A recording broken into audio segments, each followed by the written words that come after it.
Hey guys, how are you. जैसा कि आपको याद होगा कि एक फ़िल्म आई थी बचपन में, शोले, जिसमें बच्चों को ये कहकर सुलाया जाता था कि सो जाओ वरना गब्बर आ जाएगा।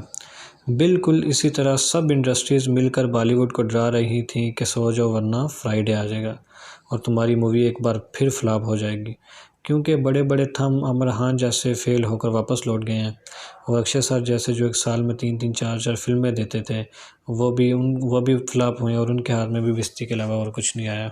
लेकिन बॉलीवुड को अंधेरों से निकालकर रोशनी में ले जाने के लिए मैदान में आ गए हैं अजय सर अपनी फ़िल्म दृश्यम का पार्ट 2 लेकर। But remake remake remake Bollywood की तो आदत बन चुकी है रीमेक बनाने की, लेकिन पब्लिक को इससे फ़र्क पड़ता है जनाब। जिसको इस बात पर यकीन नहीं आता वो जाकर विक्रम वेदा से पूछ ले कि ऋतिक रोशन का स्वैग और मूवी का मास कंटेंट कुछ भी काम नहीं आया।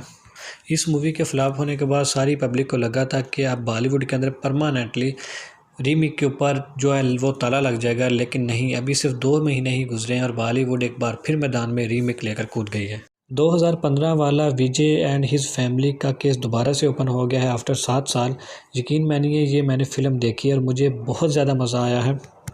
ओरिजिनल की बात अलग है, लेकिन जो हमारी फ्रेश पब्लिक है उनके लिए ये फ़िल्म किसी मास्टरपीस से कम नहीं। हालांकि सबसे ज़्यादा हैरान कर देने वाली बात यह है कि सिनेमा के बाहर लंबी लंबी लोगों की लाइनें लग गई हैं और हाउसफुल का भी बोर्ड लग गया है।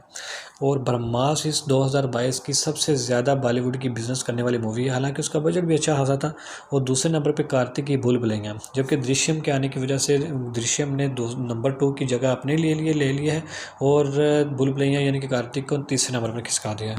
और सबसे ज़्यादा हैरान कर देने वाली बात यह है कि दृश्यम 2 ने 15.5 करोड़ के ऊपर ओपनिंग की है, जबकि भूल भुलैया 2 ने 14.5 करोड़ रुपए की कलेक्शन की थी। तो ऐसा क्या रीज़न है कि लोगों की लाइनें लगी हुई हैं लंबी लंबी सिनेमाज के बाहर दृश्यम 2 की टिकटें लेने के लिए? 5 पॉइंट्स मैं आपके साथ शेयर करता हूँ। सबसे पहला जो रीज़न है वो है इस फिल्म की कास्टिंग, कि इस मूवी में अजय सर, अक्षय खन्ना और तब्बू मैम को कास्ट किया गया है। और आप जानते हैं होंगे कि जो भी असली ओरिजिनल सिनेमाज लवर हैं वो कभी भी इस तरह की जो डेडली टैलेंटेड कम्पोनेशन है वो कभी भी इसको ज़ाया नहीं करेंगे। और जो दूसरा रीज़न है वो ये है कि मलयालम फ़िल्म जो दृश्यम का ओरिजिनल मास्टरपीस है वो आपको ओटीटी के ऊपर मिल जाएगा, लेकिन उसका हिंदी वर्जन नहीं है। और यही रीज़न अजय सर की कामयाबी की सीढ़ी बना था। दृश्यम 1 एक मास्टरपीस था जो कि 2015 के अंदर रिलीज़ किया गया था और उसके रिलीज़ होने के वक्त तो लोगों को पता भी नहीं था कि ये फ़िल्म एक रीमेक है। 99% लोगों को नहीं था पता, और आज 99% लोगों को पता होने के बावजूद भी वो थिएटर में फ़िल्म देखने के लिए जा रहे हैं और बाहर लंबी लंबी लाइनें लगी हुई हैं। जो फ्रेश ऑडियंस है उनके लिए ये एक रीमेक पीस भी किसी मास्टरपीस से कम नहीं।